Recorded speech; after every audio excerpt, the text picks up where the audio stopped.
Haleluya, haleluya. Taruh tangan kanan kita di dada. Sama-sama bilang sama saya, Tuhan, saya mau berserah. Sama-sama bilang sama saya, Tuhan, saya mau berserah. Saudara yang dikasih dalam Tuhan, orang yang berserah adalah orang yang akan melihat jalan keluar Allah dinyatakan. Orang yang berserah adalah orang yang akan mendapatkan kekuatan di tengah badai. Kenapa? Karena dengan kita berserah, tanda kita mengizinkan Tuhan mengambil alih seluruh kehidupan kita. Kalau engkau sampai hari ini berdoa, engkau belum lihat jawaban doa dinyatakan, tetap terus berserah. Karena bagian kita berseru, bagian Tuhan menjawab setiap seruan doa kita.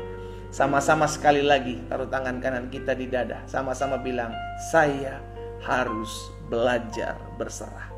Ketik di kolom komentar, saya harus belajar berserah. Amin, saudara. Yes.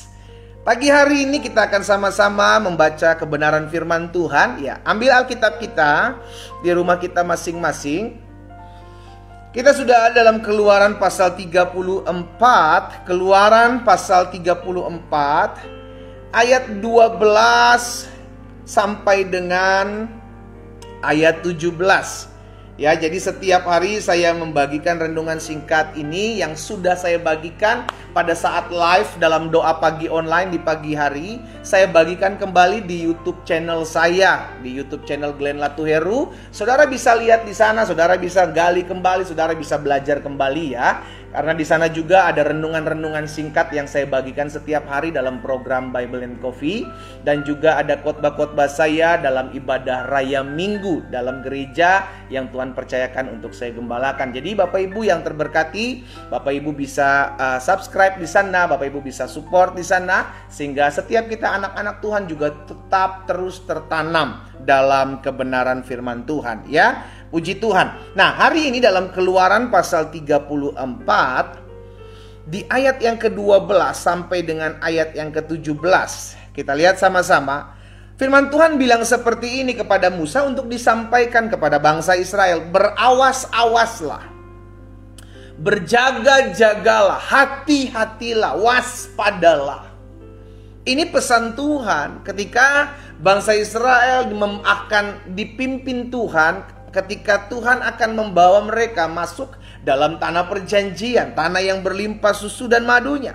Hati-hati, berawas-awaslah, waspadalah.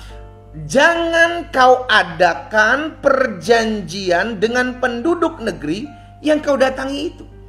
Karena ketika bangsa Israel akan memasuki tanah Kanaan, di sana tidak tanah kosong, tetapi ada bangsa-bangsa di sana yang harus ada dan bersama-sama dengan mereka. Tetapi pesan Tuhan kepada Musa untuk disampaikan kepada bangsa Israel, jangan kamu menjadi jerat ya. Jangan kau adakan perjanjian dengan penduduk negeri yang kau datangi itu, supaya jangan mereka menjadi jerat bagimu di tengah-tengahmu. Sebaliknya, mezbah-mezbah haruslah kamu rubuhkan, tugu-tugu berhala mereka kamu remukan, dan tiang-tiang berhala mereka kamu tebang. Sebab jangan engkau sujud menyembah kepada Allah lain. Karena Tuhan yang namanya cemburuan adalah Allah yang cemburu. Jangan engkau sampai mengadakan perjanjian dengan penduduk negeri itu. Apabila mereka berzina dengan mengikuti Allah mereka dan mempersembahkan korban kepada Allah mereka, maka mereka akan mengundang engkau dan engkau akan ikut makan korban sembelihan mereka. Apabila engkau mengambil anak-anak perempuan mereka menjadi istri anak-anakmu, dan anak-anak perempuan itu akan berzina dengan mengikuti Allah mereka, maka mereka akan membujuk juga anak-anakmu laki-laki untuk berzina dengan mengikuti Allah mereka. Jangan kau buat bagimu Allah tuangan. Saudara yang dikasih dalam Tuhan, pesan ini begitu kuat buat bangsa Israel, agar tidak mengadakan kawin campur, tidak mengadakan persepakatan bersama-sama dengan orang-orang yang tidak menyembah Allah Israel. Karena dampaknya akan menghamiri, dampaknya akan membawa mereka kepada Allah-Allah lain. Itu sebabnya Tuhan mengingatkan selalu kepada bangsa Israel melalui Musa, jangan sampai engkau masuk terjerat di sana. Karena pada dasarnya manusia akan mulai ikut-ikutan, gitu kan? Akan mulai ikut-ikutan dan mulai ditarik, mulai diambil. Kalau nggak kuat dalam iman, maka akan ditarik. Karena kan dalam hidup ini cuma dua, either kita mempengaruhi atau kita dipengaruhi. Itu sebabnya penting sekali untuk kita tertanam dalam iman, agar kita bisa bersaksi, menyaksikan kebaikan Tuhan. Nggak gampang ditawarin sesuatu terus kita pindah ke lain hati, ditawarin sesuatu terus kita menyangkal Yesus. Nggak. Itu sebabnya Tuhan ajar kepada bangsa Israel, jangan ada di antara mereka. Ya, saudara yang dikasih dalam Tuhan, dalam kehidupan setiap kita pun hari-hari ini seperti itu. Jangan sampai iman kita kepada Kristus tergoncangkan hanya karena kedudukan, hanya karena jabatan yang ditawarkan. Bahkan orang-orang muda dengar baik, jangan hanya karena pasangan hidup engkau pergi meninggalkan Yesus. Jangan. Terlalu mahal untuk engkau menukar Yesus. Dia sudah membayar harga dosa saudara dan saya. Terus kita mau mengkhianati dia. Jangan sampai hal itu terbesit dalam pikiran. Makanya orang-orang muda, saya ajak setiap kita orang-orang muda berdoa untuk mendapatkan pasangan hidup yang terbaik dari Tuhan. Ingat kebenaran firman Tuhan, terang dan gelap tidak bisa bersatu. Tidak bisa. Jangan engkau mencobai Tuhan Allah. Sehingga entah engkau akan terikut, engkau akan terarahkan, engkau akan terhamiri. Itu sebabnya Tuhan ajar selalu bangsa Israel seperti itu. Nah, kita anak-anak Tuhan di zaman sekarang, coba lihat Roma 12 ayat yang kedua.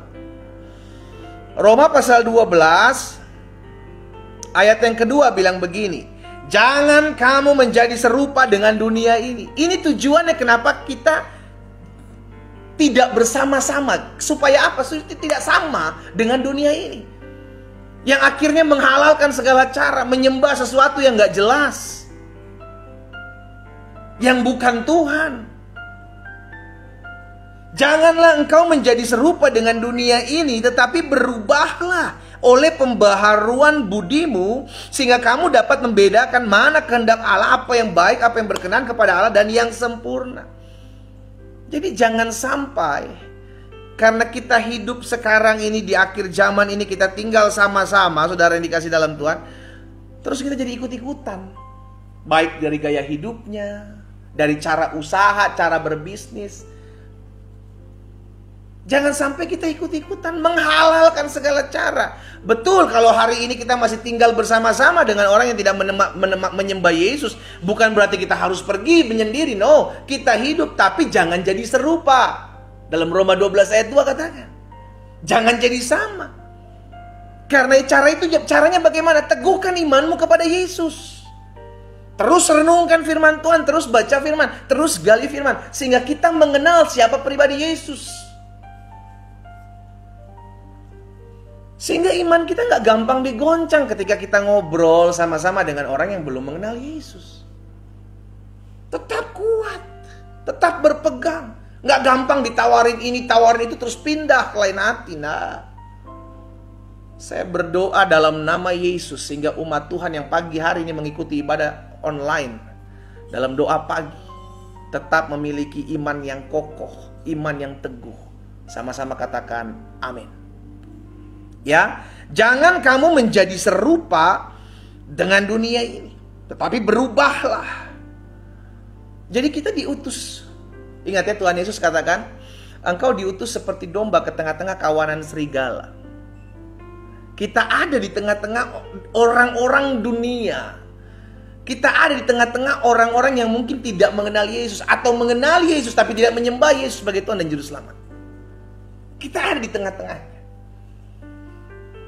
Itu sebabnya Alkitab mengajarkan kepada setiap kita, jangan jadi sama, jangan serupa. Kita bisa tinggal bersama-sama tapi jangan jadi sama. Ikan di air laut yang asin tidak menjadi asin dagingnya hanya karena mereka tinggal di laut asin. Nanti ikan-ikan itu akan menjadi asin ketika dijadikan ikan asin. Iya kan? Jangan karena kita tinggal di dunia, mental kita jadi mental orang dunia. Jangan karena kita tinggal di dunia, cara bisnis kita, cara usaha kita, tipu sana tipu sini, jadi kayak orang dunia. Malu dong.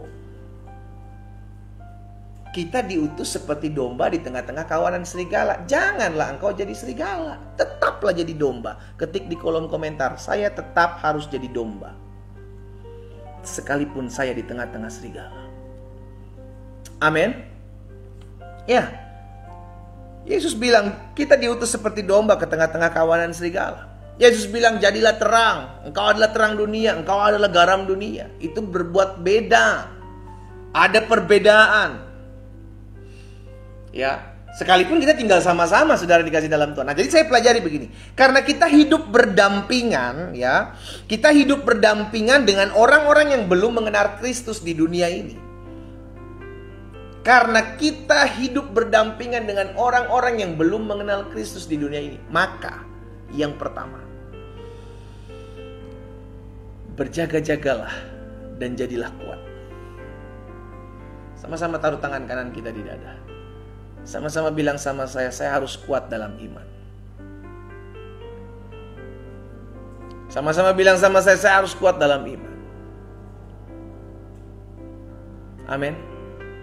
Jadi ketika engkau diizinkan Tuhan punya masalah, engkau diizinkan Tuhan punya pergumulan di tengah-tengah dunia ini, ketika engkau ditawarkan jalan keluar tapi engkau harus mengkhianati Yesus, engkau bisa kuat. Orang-orang Kristen, orang-orang percaya yang tidak kuat akan ikut. Kenapa? Karena fokusnya kepada masalah, supaya masalah saya selesai. Alkitab katakan, pandanglah Yesus, pandanglah salib Kristus, supaya engkau kuat. Jadi kalau orang hanya fokus kepada masalah, ditawarin jalan keluar terhadap masalah, dan suruh pergi meninggalkan Yesus untuk menyelesaikan masalah itu, dia akan pergi. Karena fokusnya kepada masalah. Gak kuat. Tetapi ketika orang ini fokus kepada salib Yesus, menyadari Tuhan udah terlalu baik dalam hidup saya, menyadari bahwa sekalipun saya punya pergumulan, Tuhan bisa pakai pergumulan saya untuk mendatangkan kebaikan, menyadari bahwa sekalipun saya harus berjalan dalam kegelapan, kekelaman, bahkan pergumulan hidup, tapi Tuhan tidak meninggalkan saya. Engkau ditawarkan jalan keluar tapi harus pergi meninggalkan Yesus, engkau tolak. Jadi orang percaya, jangan gampang ketika tawarin jalan keluar untuk meninggalkan Yesus, engkau pergi. Engkau lupa bahwa terkadang saudara dikasih dalam Tuhan, kita kadang diizinkan Tuhan untuk mengalami padang gurun. Ketika engkau belajar pergi meninggalkan Yesus, itu double lagi saudara. Engkau mengalami kesusahan demi kesusahan. Kenapa? Karena engkau meninggalkan Yesus. Engkau mengkhianati. Saya berdoa sehingga setiap anak-anak Tuhan yang pagi hari ini mengikuti live online dikuatkan dalam nama Yesus. Setiap kita punya pergumulan kok saudara. Setiap kita punya kesusahan, salib yang harus dipikul. Yesus bilang begini, barang siapa yang mau mengikut aku dan tidak mau menyangkal salibnya, ia tidak mau memikul salibnya, dia tidak layak bagiku, kata Yesus. Jadi orang yang mengikuti Yesus memang harus sangkal diri pikul salib. Harus ada salib yang dipikul. Ya, jadi yang pertama, karena kita hidup berdampingan dengan orang-orang yang belum mengenal Kristus di muka bumi ini, maka jadilah kuat, berjaga-jaga. Ya, setiap orang punya masalah. Jangan ketika engkau ditawarkan untuk menyelesaikan masalah tapi engkau harus meninggalkan Yesus, engkau pergi. Di situ sudah terlihat hatimu ada di mana. Oh, saya meninggalkan Yesus, enggak kok pendeta, saya cuma ninggalin aja tapi iman saya tetap kepada Yesus. Nggak bisa saudara, nggak bisa begitu. Apa yang kau keluarkan dari mulutmu itu udah dalam hatimu. Engkau bilang kau meninggalkan Yesus, itu yang tinggalkan dalam hatimu. Jadi jangan takut menghadapi masalah. Orang yang takut menghadapi masalah sehingga menukarkan Yesus untuk jalan keluar terhadap masalahnya adalah orang yang pengecut. Takut menghadapi masalah. Hadapi masalahmu. Hadapi jalan keluarmu. Engkau tidak sendiri kok. Ada Tuhan. Tetap berpegang sama Tuhan. Jangan andalkan manusia. Yang kedua, karena kita hidup berdampingan dengan orang-orang yang belum mengenal Kristus, maka yang pertama, jadilah kuat dan berjaga-jaga.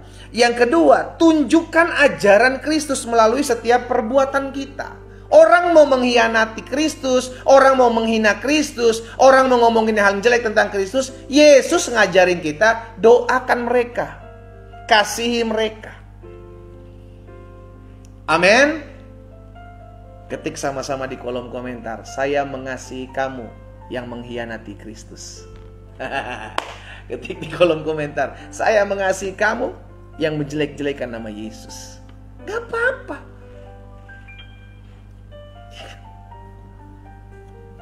Kekuasaan, kedaulatan, ketuhanan Yesus tidak berubah walaupun ada orang yang menjelekkan nama Yesus. Itu yang kita pegang. Jadi bodoh amat orang mau ngomong apa tentang Yesus. Kita cuma mau bilang, saya sekali Yesus, tetap Yesus. Ketik di kolom komentar, sekali Yesus, tetap Yesus. Amin. Iya dong. Jadi yang kedua, karena kita hidup berdampingan dengan orang-orang yang tidak mengenal Kristus, ini kesempatan buat kita untuk menunjukkan, memperkenalkan kasih Kristus. Bagaimana ajaran Kristus? Iya kan? Kita tunjukkan aja. Alkitab mengajarkan kepada setiap kita, peperangan perjuangan kita bukan melawan darah dan daging. Itu Alkitab yang ajar, nggak ada di kitab manapun. Peperangan kita bukan melawan darah dan daging. Selama ada darahnya, selama ada dagingnya, itu bukan musuh kita. Jadi kalau ada orang-orang yang dipakai setan menghina nama Yesus, membuat orang Kristen sulit untuk beribadah, saudara dikasih dalam Tuhan, kita nggak peperangan dengan mereka. Kita peperangan dengan roh jahat yang memakai mereka. Kita doakan. Kita doakan. Iya kan? Itu ajaran Yesus. Kasihilah musuhmu. Berdoalah buat mereka yang membencimu. Ucapkan berkat buat mereka yang mengutukimu. Itu panggilan orang percaya. Tunjukkan itu dalam keseharian kita. Orang-orang di luar sana sedang mencari kasih. Ketika kita menunjukkan kasih, kita gak usah memperdebatkan, wah Yesus itu Tuhan. Gak usah debatin. Tunjukin aja ajarannya. Tunjukin aja gaya hidupnya. Kristus akan terlihat dari hidup saudara dan saya. Ya. Kita ini iklan berjalannya, saudara, Tuhan Yesus. Alkitab katakan, kau adalah surat tangan yang terbuka yang tidak ditulis dengan tinta. Kita itu suratan yang terbuka yang dapat dibaca oleh semua orang. Nggak apa-apa. Tunjukkan itu. Jangan justru sebaliknya. Kita lebih jahat dari orang yang tidak mengenal Yesus. Wah, ngeri. Tatonya salib. Kalungnya salib, tapi kelakuan nyalipin Tuhan Yesus kali yang kedua. Jangan. Justru engkau jadi batu sandungan buat orang-orang yang mau datang kepada Yesus. Ya. Jadi yang kedua, karena kita hidup berdampingan dengan orang-orang yang belum mengenal Kristus, maka tunjukkanlah. Tunjukkan ajaran Kristus melalui setiap perbuatan kita, ya. Coba lihat di dalam 1 Petrus pasal yang kedua. 1 Petrus pasal yang kedua, ayat yang ke-12. 1 Petrus pasal yang kedua, ayat 12 bilang begini. Milikilah, ini surat Petrus kepada jemaat Tuhan yang hidup berdampingan dengan orang-orang yang tidak mengenal Yesus. Lihat. Milikilah cara hidup yang baik di tengah-tengah bangsa-bangsa yang bukan Yahudi. Supaya apa? Supaya apabila mereka memfitnah kamu sebagai orang durjana, mereka dapat melihatnya dari perbuatan-perbuatanmu yang baik. Dan apa? Memuliakan Allah pada hari Ia melawat mereka. Jadi jangan tunggu kapan Tuhan melawat orang-orang yang tidak mengenal Tuhan ini. Jangan, itu urusan Tuhan. Tapi bagian kita tetap lakukan apa yang baik. Sehingga ketika mereka memfitnah kita sebagai orang-orang yang katanya menyembah manusia, kita tunjukkan. Kita tunjukkan gayanya. Ya kan? Kan begitu. Supaya ketika, ini loh Rasul Paulus, supaya itu sudah ngomong. Supaya ketika mereka memfitnah kamu dapat melihat perbedaan dari gaya hidup kamu. Kita tunjukkan. Kita tunjukkan. Tunjukkan apa yang Kristus ajarkan. Nggak usah didebatin. Nggak ada selesai. Justru ada waktunya di mana Allah melawat mereka. Itu firman. Ada waktu di mana Allah melawat mereka, tapi bagian kita adalah tunjukkan bahwa Kristus seperti apa melalui perbuatan saudara dan saya. Amin. Tunjukkan. Sehingga orang bisa melihat perbedaan. Jangan jadi batu sandungan buat orang yang mau datang sama Yesus, saudaraku. Kalau orang mau datang sama Yesus ngelihat kelakuan kita, balik lagi, nggak jadi. Oh, sama kayak gini Tuhannya nanti kelakuannya saya sama lagi. Masih mendingan kelakuan saya, nanti digituin kita, saudara. Tunjukkan, tunjukkan. Selama kita masih ada di muka bumi ini, tunjukkan cara hidup Kristus hidup ada dalam kita. Ya, tunjukkan. Yang ketiga, yang terakhir. Karena kita hidup berdampingan dengan orang-orang yang belum mengenal Kristus, maka yang pertama, jadilah kuat dan berjaga-jagalah. Jangan sampai engkau terlena ditawarin jalan keluar terhadap masalahmu hanya untuk pergi meninggalkan Yesus. Lebih baik engkau tetap ada dalam masalahmu, kesusahanmu, penderitaanmu, tetapi engkau berjalan bersama Yesus yang tidak pernah meninggalkanmu. Lebih baik itu yang kita pilih. Yang kedua, karena kita hidup berdampingan dengan orang-orang yang tidak mengenal Kristus, maka tunjukkanlah ajaran Kristus melalui perbuatan kita, melalui sikap kita, keseharian kita, melalui cara kita berbisnis, cara kita berdagang. Tunjukin. Sehingga akhirnya kita mengerti ada orang-orang yang di sekeliling kita yang mungkin hari-hari ini cari kebenaran tentang Kristus. Dia mulai ngeliat cara hidup orang percaya, dia mulai pelajari cara hidup orang percaya. Dan ketika didapati ada orang yang mengkhianati, ada orang-orang yang hidup di ngakunya orang Kristen tapi hidupnya nggak jujur, hidupnya masih tukang tipu, hidupnya masih menghalalkan segala cara. Jadi jauh saudara dianya, karena nggak datang sama Tuhan. Ya, jadi batu loncatan, jangan jadi batu sandungan. Yang ketiga, yang terakhir, karena kita hidup berdampingan dengan orang-orang yang belum mengenal Kristus, maka tinggalkan warisan iman buat anak-anak cucu kita. Ya, ini penting. Kenapa? Karena orang tua yang orang percaya ini yang terlalu sibuk dengan urusan bisnisnya, terlalu sibuk dengan pekerjaannya, sehingga lupa mewariskan iman kepada anak-anaknya. Jangan salahkan di kemudian hari anak cucumu meninggalkan Yesus. Oleh karena apa? Tidak adanya contoh teladan untuk mereka. Saya berdoa agar orang-orang tua yang hari ini mendengarkan firman Tuhan saat ini, contohkan hidupmu bagi anak-anakmu. Minimal hari Minggu itu ibadah. Ya, saya nggak habis pikir ada orang tua ngajakin anak-anaknya hari Minggu jalan-jalan, saudara. Yuk kita jalan-jalan yuk. Ibadah dulu dong, cari Tuhan. Engkau sedang mengajarkan anak-anakmu bahwa hari Minggu itu bukan hari yang penting untuk beribadah. Kalau engkau hari Minggu ajak anak-anakmu jalan-jalan, ibadah dulu, cari Tuhan. Lu mau jalan-jalan, lu mau makan-makan, lu mau keliling mana, terserah dah. Yang penting cari Tuhan. Jangan sampai generasi-generasi di bawah kita kelakuannya mirip kita. Biarlah, kalau memang pada akhirnya kita masih jauh dari Tuhan, ya udah lu ajar anak-anakmu untuk hidup takut akan Tuhan. Ajak dia beribadah, ajak dia sekolah minggu. Sehingga dari kecil anak-anak sudah dilatih, saya perlu Tuhan, saya butuh Tuhan.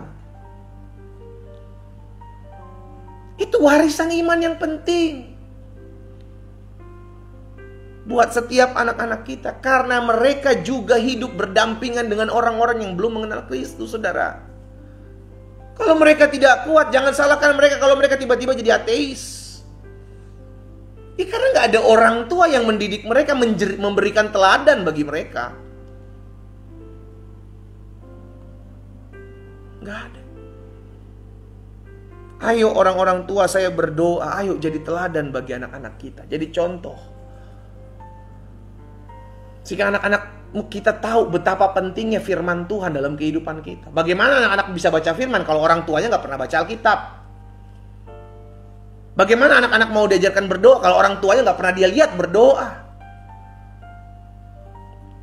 Teladan itu penting daripada perintah. Ya. Jadi yang ketiga, yang terakhir.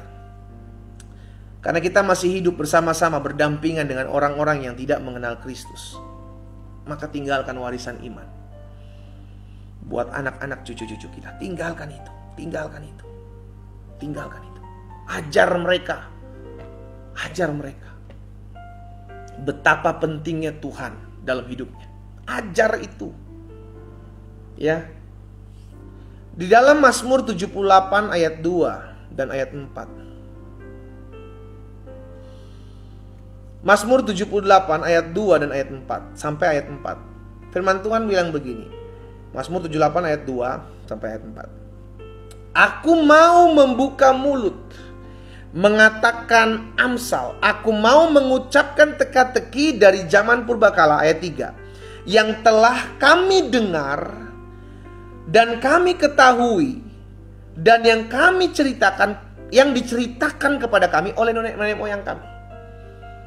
Jadi ini turun-temurun diceritakan. Kebaikan Tuhan diceritakan, firman Tuhan diceritakan. Dari nenek moyang mereka diceritakan kepada mereka, mereka ceritakan lagi di ayat yang keempat. Kami tidak hendak sembunyikan kepada anak-anak mereka, tetapi kami akan ceritakan kepada angkatan yang kemudian puji-pujian kepada Tuhan dan kekuatannya dan perbuatan-perbuatan yang ajaib yang telah dilakukan. Ceritakan itu kembali. Bagikan itu kembali. Ya, sehingga ketika kita mengalami perjumpaan dengan Tuhan, kita ceritakan kepada anak-anak kita. Nanti anak-anak kita, cucu-cucu kita akan ceritakan lagi kepada keturunan mereka. Terus tongkat estafet iman itu terus turun, saudara. Karena mereka juga akan menghadapi apa yang kita hadapi. Mungkin lebih parah di zaman mereka, ketika mereka akan bertumbuh dewasa. Karena Alkitab bilang di hari-hari terakhir akan datang masa yang sukar. Makanya kalau kita lihat nih kelakuan-kelakuan anak zaman sekarang, coba saudara lihat, bisa bunuh orang dewasa. Bayangkan di zaman dulu mungkin belum ada yang kayak gitu. Anak-anak berperilaku rupa gak ada takut sama sekali, saudara. Tapi itu yang terjadi di akhir. Bayangkan di kemudian hari itu yang akan terjadi. Karena tidak adanya pendidikan anak-anak untuk takut akan Tuhan dari keluarga. Gak ada. Dalam Hakim-Hakim ayat 2 pasal 2. Hakim-Hakim pasal 2 ayat 10 dan ayat 11. Coba perhatikan di sana. Hakim-Hakim pasal 2 ayat 10 dan ayat 11. Setelah seluruh angkatan itu dikumpulkan kepada nenek moyangnya, bangkitlah sesudah angkatan itu angkatan yang lain yang tidak mengenal Tuhan. Kok bisa terputus pengenalan akan Tuhan? Padahal bangsa Israel diperintahkan Tuhan untuk mengajarkan kepada anak cucu mereka. Tiap hari, pada saat engkau makan, pada saat engkau berjalan, pada saat engkau tidur, ajar itu berulang-ulang. Itu pendidikan bangsa Israel. Tiba-tiba dalam Hakim-Hakim 2 pas ayat 10 dan 11, itu ada satu angkatan yang tidak takut akan Tuhan. Berarti ada satu jeda, ada satu momen terputus di mana pengajaran itu tidak turun kepada anak-anak mereka. Sehingga angkatan itu menjadi angkatan yang tidak takut akan Tuhan, tidak mengenal Tuhan, ataupun perbuatan yang dilakukannya bagi orang Israel. Lalu orang Israel melakukan apa yang jahat di mata Tuhan dan mereka beribadah kepada bara Baal. Ini dampaknya. Kalau kita tidak mengajarkan anak-anak kita, keturunan-keturunan kita untuk hidup beribadah kepada Tuhan, maka akan ada gap, terputus, sehingga generasi kita adalah generasi yang tidak takut akan Tuhan. Mengerikan, saudara. Mengerikan. Ya, ayo orang-orang tua, kau yang bergabung pada hari ini, ataupun mungkin kau orang-orang muda, ayo mulai hari ini bagikan sehingga kita memiliki generasi-generasi yang takut akan Tuhan ini terus turun dalam kehidupan setiap kita, sehingga kita dan keluarga kita melayani Tuhan Itu kan kerinduan kita, bukan? Ya, jadi yang ketiga, yang terakhir, karena kita juga masih hidup di tengah-tengah orang yang tidak mengenal Kristus. Jaga anak cucu kita dengan iman yang teguh. Turunkan itu kepada mereka. Ajar mereka beribadah. Ajar mereka, teladani, jangan ajar, teladani. Contohkan agar mereka membaca Alkitab, agar mereka menyembah Tuhan, agar mereka berdoa. Contohkan setiap hari Minggu datang beribadah. Nanti setelah ibadah you mau jalan-jalan, you mau keliling kota, you mau makan-makan, terserah. Tapi ajar mereka untuk cari Tuhan, cari Tuhan, cari Tuhan. Amin. Kita berdoa, kita datang kepada Tuhan. Kami bersyukur Tuhan Yesus, buat hari ini kami diingatkan satu kebenaran firman Tuhan, bahwa kami masih hidup di tengah-tengah dunia, tengah-tengah orang-orang yang tidak mengenal Yesus. Itu sebabnya biarlah hidup kami boleh menjadi terang bagi mereka yang belum mengenal Yesus. Hidup kami menjadi contoh bagi mereka yang belum mengenal Yesus. Sehingga kami berdoa, setiap anak-anak Tuhan yang pagi hari ini bergabung dalam doa pagi online ini ya Tuhan, setiap kami boleh tetap kuat untuk tetap terus berpegang kepada Kristus. Sekalipun kami ditawarkan 1001 apapun yang diberikan kepada kami, biarlah iman kami tetap berpegang kepada Tuhan. Bapak hamba berdoa, kalau ada di antara mereka yang hari-hari sedang bimbang dan ada keinginan bagi mereka untuk menukarkan Yesus dengan apapun, aku berdoa dalam nama Yesus, Tuhan jamah hatinya, sehingga mereka tetap terus hidup berpegang kepada Tuhan Yesus. Mereka hidup memuliakan Tuhan Yesus. Mereka dijaga hatinya, pagari hidupnya untuk tetap terus berbakti dan beribadah kepada Tuhan. Di dalam nama Yesus. Hari ini kami juga diingatkan ya Tuhan, untuk menjadi contoh, untuk menjadi teladan, untuk menjadi perpanjangan tangan Tuhan. Di tengah-tengah dunia, di tengah-tengah kami hidup, di mana kami hidup, ada di sekeliling kami orang-orang yang belum mengenal Kristus. Biarlah kami boleh menjadi contoh, kami boleh menjadi teladan. Tuhan Yesus hamba berdoa, tolong setiap kami, untuk kami bisa menjadi contoh, untuk kami bisa menjadi teladan bagi orang-orang di sekeliling kami. Kami boleh menjadi berkat, sehingga kami boleh memperkenalkan kasih Kristus dalam kehidupan setiap umat orang-orang yang belum mengenal Yesus. Tuhan tolong kami, dari cara kami berbisnis, cara kami berdagang, cara kami berfellowship, kami menunjukkan kasih Kristus, sehingga orang-orang yang belum mengenal Yesus melihat cahaya kasih Allah dalam kehidupan setiap kami. Pakai kami ya Tuhan, di dalam nama Yesus. Terima kasih Bapa yang baik. Terima kasih Tuhan Yesus. Hari ini hamba juga berdoa, menyerahkan ke dalam tangan Tuhan yang kuat setiap anak-anak Tuhan. Kami orang tua, biarlah kami boleh meninggalkan warisan iman bagi anak-anak kami, bagi cucu-cucu kami.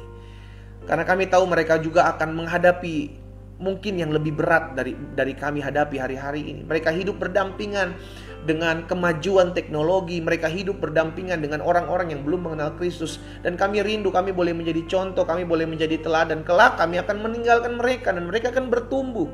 Tetapi mereka bertumbuh hidup takut akan Tuhan, hidup mengasihi Tuhan, hidup mencintai Tuhan Yesus. Tuhan tolong, Tuhan tolong, Tuhan tolong. Berikan kami orang-orang tua yang pagi hari ini bergabung dalam doa pagi online. Berikan kami hati, agar kami boleh menjadi contoh teladan bagi anak-anak kami, bagi cucu-cucu kami, untuk hidup takut akan Tuhan. Mengajarkan nilai-nilai kebenaran bagi mereka. Di dalam nama Yesus Tuhan. Terima kasih Bapa yang baik. Hamba menyerahkan juga umat Tuhan satu persatu. Setiap pergumulan mereka, setiap pokok-pokok doa mereka, hamba angkat pagi hari ini di altar kudus Tuhan. Kami satukan hati kami ya Tuhan. Kami berdoa buat setiap rumah tangga dari anak-anak Tuhan, dimanapun mereka berada, pulihkan ya Tuhan. Tuhan jaga rumah tangga anak-anak Tuhan. Tuhan pagari dalam nama Yesus dengan pagar perlindungan Tuhan, sehingga suami-suami dan istri-istri mereka saling mengasihi, mereka saling mencintai, mereka saling hidup rukun, dan berkat-berkat Tuhan ada di dalamnya, di dalam nama Yesus. Kalau ada istri-istri yang berdoa buat suami mereka yang masih jauh dari Tuhan, kalau ada suami-suami juga yang berdoa buat istri mereka yang masih jauh dari Tuhan, hari ini kami satukan hati kami berdoa dalam nama Yesus. Dalam nama Yesus, Tuhan jamah setiap suami-suami, Tuhan jamah setiap istri-istri. Sehingga mereka datang kepada Tuhan, mereka dipulihkan, mereka dilawat dalam nama Yesus. Bahkan hamba berdoa saat ini ya Tuhan, Tuhan pegang rumah tangga mereka, Tuhan pulihkan. Hamba juga berdoa kalau ada di antara mereka suami istri yang pagi hari ini berdoa bersama-sama, memiliki kerinduan untuk hadirnya keturunan dalam rumah tangga mereka. Hamba berdoa mengucapkan berkat di dalam nama Yesus. Tuhan memberkati setiap pasangan suami istri ini. Dan ketika mereka ada kesepakatan, maka Tuhan campur tangan dalam hidup mereka. Diberkatilah buah kandungan istri-istri yang ada, diberkatilah kesehatan reproduksi suami istri yang ada dalam nama Yesus. Sehingga dalam rumah tangga keluarga mereka lahir, hadir keturunan-keturunan ilahi, keturunan-keturunan yang takut akan Tuhan di dalam nama Yesus. Terima kasih Bapa. Kami juga berdoa menyerahkan setiap umat Tuhan yang hari-hari sedang mengalami kelemahan tubuh. Tuhan, kami percaya sampai hari ini Engkau Yesus pembuat mujizat dalam hidup kami. Engkaulah Yehovah Rafa, Engkaulah Allah penyembuh kami. Itu sebabnya hamba berdoa buat setiap umat-Mu yang pagi hari sedang mengalami kelemahan tubuh. Mereka yang juga mungkin sedang terbaring di rumah-rumah sakit, di ranjang-ranjang orang sakit. Hari ini dari tempat ini ya Tuhan, hamba berdoa di dalam nama Yesus, di dalam nama Yesus dari Nazaret. Turunlah kasih karunia Tuhan bagi mereka. Sehingga mereka mengalami kesembuhan, mereka mengalami mujizat, mereka mengalami kuasa Allah. Dalam nama Yesus terjadi. Terima kasih Tuhan. Terima kasih. Hamba juga berdoa ya Tuhan buat setiap mereka, usaha, pekerjaan, bisnis dari anak-anak Tuhan. Biar Allah yang memberkati. Ekonomi mereka, keuangan mereka diberkati Tuhan, ditolong Tuhan. Kami percaya sampai hari ini Tuhan Kau Allah yang memelihara kami. Kami tidak kekurangan suatu apapun yang baik dalam nama Yesus. Kalau ada di antara anak-anak Tuhan yang hari-hari ini mungkin terikat hutang piutang, hamba berdoa dalam nama Yesus. Tuhan tolong, Allah buka jalan bagi mereka, sehingga mereka dapat melunasi setiap hutang piutang dengan cara-cara Tuhan yang ajaib. Bahkan kami berdoa biarlah mereka belajar di dalam nama Tuhan Yesus untuk selalu mengandalkan Tuhan, menaruh harapan kepada Tuhan di dalam nama Tuhan Yesus. Terima kasih Bapa. Pagi hari ini kami juga berdoa ya Tuhan, secara khusus buat anak-anak Tuhan yang mungkin hari-hari ini sedang mencari pekerjaan, atau mungkin sedang memulai usaha, sedang memulai bisnis mereka. Tuhan, hamba berdoa mengucapkan berkat bagi mereka di dalam nama Yesus. Tuhan buka jalan untuk mereka dapatkan pekerjaan yang layak, yang berasal daripada Tuhan. Bahkan Tuhan juga yang memberkati setiap usaha bisnis mereka, perintisan mereka diberkati Tuhan. Tuhanlah yang mempromosikan hidup usaha pekerjaan mereka di dalam nama Yesus Tuhan. Terima kasih Bapa. Pada akhirnya hamba juga berdoa menyerahkan ke dalam tangan Tuhan. Biarlah Allah yang memberkati setiap orang-orang muda yang bergabung dalam doa pagi saat ini. Bapa, hamba mengasihi mereka. Biarlah generasi-generasi mereka, generasi-generasi orang muda saat ini adalah generasi-generasi yang takut akan Tuhan. Hamba berdoa kalau ada di antara mereka yang mengikuti live doa pagi ini, Tuhan jamah masa muda mereka. Tuhan berkati masa muda mereka. Ada di antara mereka yang rindu untuk berhubungan dengan Tuhan lebih lagi. Biar Roh Kudus jamah hati mereka dalam nama Yesus. Di dalam nama Yesus. Terima kasih Bapa. Sehingga orang-orang muda ini hidup takut akan Tuhan, mengasihi Tuhan. Kami percaya masa muda mereka adalah masa muda yang berhasil dan beruntung. Masa muda mereka dipegang oleh Tuhan, dan Tuhan membawa masa muda mereka naik dan bukan turun, jadi kepala bukan ekor. Di dalam nama Yesus Kristus Tuhan terjadi. Hamba juga berdoa buat orang-orang muda yang hari-hari ini berdoa untuk mendapatkan pasangan hidup yang berasal daripada Tuhan. Kami satukan hati kami. Kami berdoa dalam nama Yesus. Biar Tuhan mempertemukan mereka dengan pasangan hidup yang berasal daripada Tuhan. Yang mengasihi Tuhan Yesus, mencintai Tuhan Yesus, bahkan mengasihi dan menghargai hidup anak-anak Tuhan ini. Di dalam nama Yesus Tuhan. Terima kasih Bapak. Hamba juga berdoa kalau ada orang-orang tua yang berdoa bagi anak mereka yang mungkin sedang salah jalan. Hamba berdoa kalau ada orang-orang tua yang berdoa bagi anak yang mungkin menjalin hubungan dengan orang-orang yang tidak mengenal Yesus. Kami satukan hati kami Bapak, kami berdoa buat anak-anak mereka di dalam nama Yesus. Biar Tuhan yang mengetuk hati mereka, menjamah hidup mereka sehingga mereka kembali kepada Tuhan. Mereka dipulihkan karena ada orang-orang tua yang berdoa bagi anak-anak ini. Di dalam nama Tuhan Yesus Kristus. Terima kasih Bapak. Hamba juga berdoa pagi hari ini menyerahkan ke dalam tangan Tuhan setiap jiwa-jiwa yang masih jauh dari Tuhan. Mungkin ada di keluarga kami yang belum mengenal Yesus, atau sudah mengenal Yesus tapi sedang pergi meninggalkan Yesus oleh karena satu dan lain hal. Kami doa bagi mereka Tuhan. Kami minta pertobatan bagi mereka. Kami sebutkan nama mereka masing-masing di doa kami. Kami berdoa dalam nama Yesus sehingga mereka mengalami perjumpaan dengan Tuhan Yesus. Jamah lawat setiap mereka ya Roh Kudus, sehingga mereka kembali kepada jalan-jalan Tuhan, mengalami perjumpaan dengan Tuhan Yesus. Bahkan kami berdoa ya Tuhan, menyerahkan kota kami, kota di mana kami tinggal. Kami berdoa mengucapkan berkat dalam nama Yesus sehingga kota kami aman, kota kami damai, kota kami diberkati Tuhan. Ada persekutuan di kota kami, satu dengan yang lain, anak-anak Tuhan diberkati. Bahkan kami berdoa ya Tuhan, buat setiap oknum-oknum intoleran, oknum-oknum radikalisme, oknum-oknum yang membuat anak-anak Tuhan Yesus sulit beribadah di kota-kota kami. Hari ini kami satukan hati kami berdoa bagi mereka dalam nama Yesus. Tuhan jamah sehingga mereka mengalami perjumpaan pribadi dengan Tuhan Yesus. Terima kasih Tuhan. Kami berdoa menyerahkan bangsa kami, negara kesatuan Republik Indonesia dalam perlindungan Tuhan. Tuhan jaga, Tuhan berkati bangsa kami. Tuhan tolong Indonesia, pulihkan bangsa kami Tuhan, sehingga bangsa kami ekonominya kuat, Indonesia ekonominya bertumbuh, Indonesia ekonominya maju.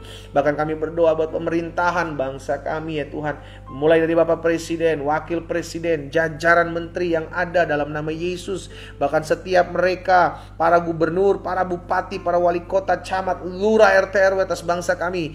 Bahkan kami berdoa Panglima TNI, bahkan Kapolri dan serta jajarannya diberkatilah oleh Tuhan.